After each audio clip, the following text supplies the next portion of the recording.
The challenge begins with how to pronounce his name. The first bit should sound like ni, the second like cha, Nietzsche. Then we need to get past some of his extraordinary and provocative statements. What doesn't kill me makes me stronger. God is dead, and we have killed him. And his large moustache. But when we do, we'll discover a thinker who's intermittently enchanting, wise, and very helpful. Friedrich Nietzsche was born in 1844 in a quiet village in the eastern part of Germany, where his father was the priest. He did exceptionally well at school and university, and so excelled at ancient Greek that he was made a professor at the University of Basel when still only in his mid-20s. But his official career didn't work out. He got fed up with his fellow academics, gave up his job, and moved to Sils Maria in the Swiss Alps, where he lived quietly, working on his masterpieces, among them The Birth of Tragedy, Human All Too Human, The Gay Science, Thus Spoke Zarathustra, Beyond Good and Evil, On the Genealogy of Morals. He had lots of problems. He didn't get on with his family. I don't like my mother, and it's painful even for me to hear my sister's voice. Women kept rejecting him, his books didn't sell, and when he was only 44, he had a mental breakdown, precipitated when he saw a horse in a Turin street being beaten by its driver, and ran over to embrace him, shouting, "I understand you." He never recovered and died 11 sad years later. But his philosophy was full of heroism and grandeur. He was a prophet of what he called Selbstüberwindung, or self-overcoming, the process by which a great-souled person, what he called an Übermensch, rises above their circumstances and difficulties to embrace whatever life throws at them. He wanted his work to teach us, as he put it, how to become who we really are. His thought centers around 4 main recommendations. 1. Own up to envy. Envy is, Nietzsche recognized, a big part of life. Yet the lingering effects of Christianity generally teach us to feel ashamed of our envious feelings. They seem an indication of evil, so we hide them from ourselves and others. Yet there's nothing wrong with envy, maintained Nietzsche, so long as we use it as a guide to what we really want. Every person who makes us envious should be seen as an indication of what we could one day become. The envy-inducing writer, tycoon, or chef is hinting at who you are capable of one day being. It's not that Nietzsche believed we always end up getting what we want. His own life had taught him this well enough. He simply insisted that we must face up to our true desires, put up a heroic fight to honor them, and only then mourn failure with solemn dignity. That is what it means to be an Übermensch. 2. Don't be a Christian. Nietzsche had some extreme things to say about Christianity. In the entire New Testament, he wrote, there is only one person worth respecting, Pilate, the Roman governor. It was knockabout stuff, but his true target was more subtle and more interesting. He resented Christianity for protecting people from their envy.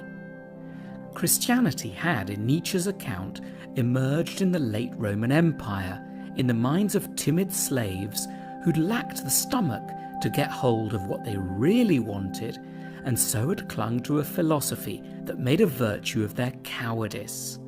He called this Sklavenmoral.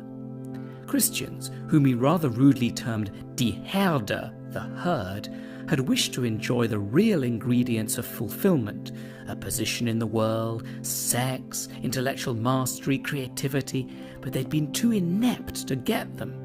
They therefore fashioned a hypocritical creed, denouncing what they wanted but were too weak to fight for, while praising what they didn't want but happened to have.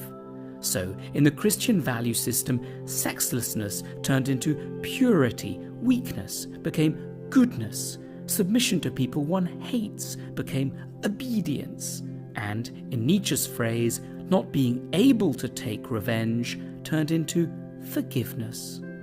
Christianity amounted to a giant machine for bitter denial. 3. Never drink alcohol. Nietzsche himself drank only water and, as a special treat, milk, and he thought we should do likewise. He wasn't making a small, eccentric dietary point. The idea went to the heart of his philosophy, as contained in his declaration, "There have been two great narcotics in European civilization, Christianity and alcohol." He hated alcohol for the very same reasons that he scorned Christianity, because both numb pain, both reassure us that things are just fine as they are, sapping us of the will to change our lives for the better. A few drinks usher in a transient feeling of satisfaction that can get fatally in the way of taking the steps necessary to improve our lives. Nietzsche was obsessed with the awkward truth that getting really valuable things done hurts. "How little you know of human happiness, you comfortable people," he wrote. "The secret of a fulfilled life is live dangerously, build your cities on the slopes of Mount Vesuvius." 4. God is dead. Nietzsche's dramatic assertion that God is dead is not, as it's often taken to be, some kind of a celebratory statement. Despite his reservations about Christianity, Nietzsche didn't think that the end of belief was anything to cheer about. Religious beliefs were false, he knew, but he observed that they were very, very beneficial in the sense of helping us cope with the problems of life. Nietzsche felt that the gap left by religion should ideally be filled by culture. He meant philosophy, art, music, literature. Culture should replace scripture. However, Nietzsche was deeply suspicious of the way his own era was handling culture. He believed the universities were killing the humanities, turning them into dry academic exercises, rather than using them for what they were always meant to be, guides to life. He admired the way the Greeks had used tragic drama in a practical, therapeutic way, as an occasion for catharsis and moral education, and wished his own age to be comparably ambitious. He called for a reformation in which people, newly conscious of the crisis brought on by the end of faith, would fill the gaps created by the disappearance of religion with philosophy and art. Every era faces particular psychological challenges, thought Nietzsche, and it's the task of the philosopher to identify and help solve these. For Nietzsche, the 19th century was reeling under the impact of two developments: mass democracy and atheism. The first threatened to unleash torrents of undigested envy, the second to leave humans without guidance or morality.